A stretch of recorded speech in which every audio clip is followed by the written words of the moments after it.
और बिटिया वो मरी जाई जो दोनों पुलकी ना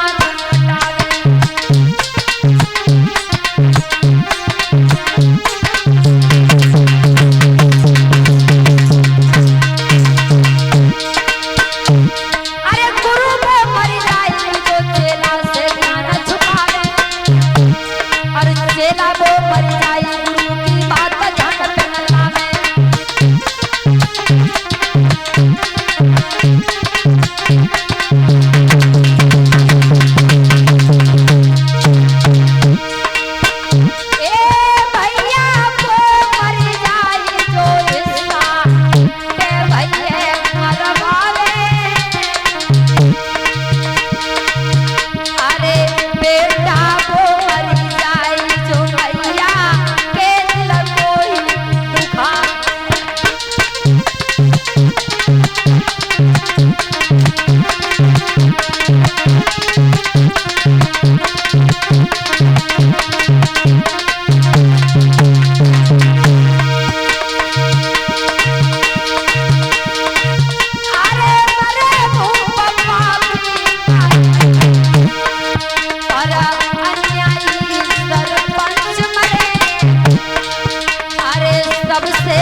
पाखंडी अन्यायी सरपंच मरे और सबसे पहले वही मरे जो दगा किसी के संग। तू राजा नहीं है, राजा वो होता है कभी प्रजा जो हुआ करती है, राजा प्रजा के ऊपर राज्य करता है, प्रजा हर राजा के ऊपर नहीं रहती है ना। इसलिए तू हमारे राज्य से चला जा।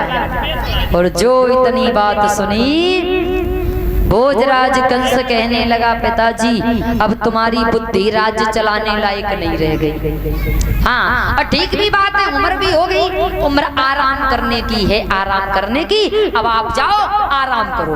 अपने साथियों को बुलाया, कहा पिताजी को जेल में डाल दो, राज्य मुकुट हमारे ऊपर धारण कर। साथियों ने उग्रसेन को जेल में डलवा दिया और राज मुकुट धारण कर भोजराज कंस गद्दी पर बैठ गया। और जब राज मुकुट धारण कर भोजराज कंस बैठ गया, प्रजा को संबोधित करता हुआ कंस कहता है कि हे मथुरा के लोगों, आप लोगों से मैं पूछना चाहता हूँ, भोजराज कंस कोई झूठ नहीं बोलेगा, साफ सच सच बोलेंगे। मेरी बात का जवाब दीजिए खुलेआम। आप लोग हमारे राज्य में सुखी हो या फिर हमारे पिताजी के राज्य में सुखी थे? महाराज देखो झूठी साची हमें आवतना है, ठीक है। हम तुम्हारे राज्य में इतनो दुखी हैं कि ऐसे समझो कोई दुखी संसार में हो ये नहीं। हमारे राज्य में बिल्कुल दुखी हो, बहुत दुखी है। मैं ऐसा राजा नहीं हूँ जो अपनी प्रजा में किसी को दुखी देखूं। हाँ ए हमारे पिताजी थोड़ी ना है, उनकी बुढ़ापे में बुद्धि नहीं काम करती थी। मैं आज का राजा, हम अपनी प्रजा में किसी को दुखी नहीं देखेंगे। तुम दुखी हो ना? बहुत ज्यादा दुखी हो। हाँ। कहाँ गया हमारा मंत्री? तलवार लेकर के आओ, इनका सर काट दो, मार दो इन्हें। मार दिया। फिर एक बार संबोधित करता हुआ बोला प्रजा को, कोई और तो दुखी नहीं है।